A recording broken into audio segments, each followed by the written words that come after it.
Hey guys, Dave here from Easy Country Cooking and Cook and Share. Last night I made up this incredible pork roast over the open fire pit using coals from hickory and maple, and it came out absolutely incredible. But I had to have something to go with it, and I wanted some wedge fries. So I made up a wedge fry recipe I thought I'd share with you, so let me show you how to do it.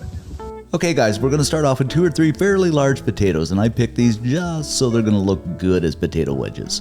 Now russet or Yukons work the best, but you can use a potato of your choice. So after we've wursed them all up, I'm just going to go ahead and get a good sharp knife and cut these in half. Then cut them in half once again. So you're kind of dealing with quarters. After that, snip each quarter once again so you end up with eighths. You can snip them a little thinner, but I don't know, I think they're pretty good like this as potato wedges. Yeah, to me this looks pretty darn good, so cut them into eighths. Next up, into a bowl with our wedges.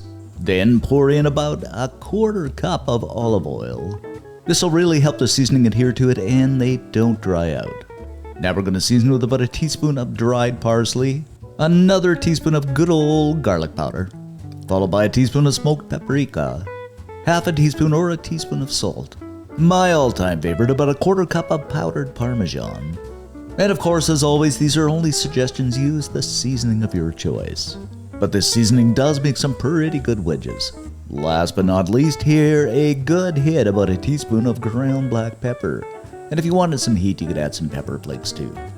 Now and only now, we're going to give everything a really good mix and toss them around until that seasoning completely coats those taters.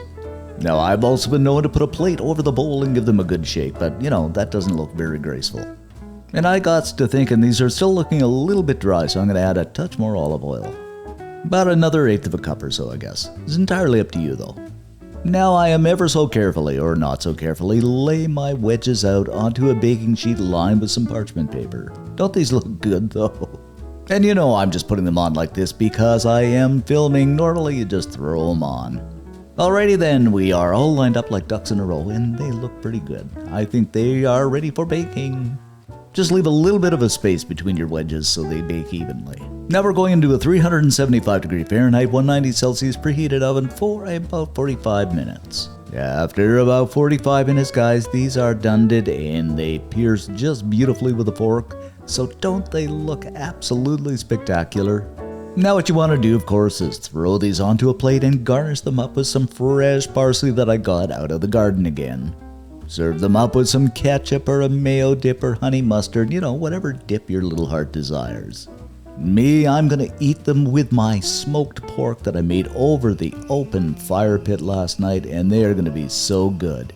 But these just standing alone, your family and friends will go wild and just love them. And you dip and bite into these are absolutely incredible. I love the seasoning on them and they're about a medium crispiness, just about perfect. So go ahead and make these, drop us a comment and let us know what you think. Thanks for watching guys, and don't forget to give us a like and subscribe, and see you next time.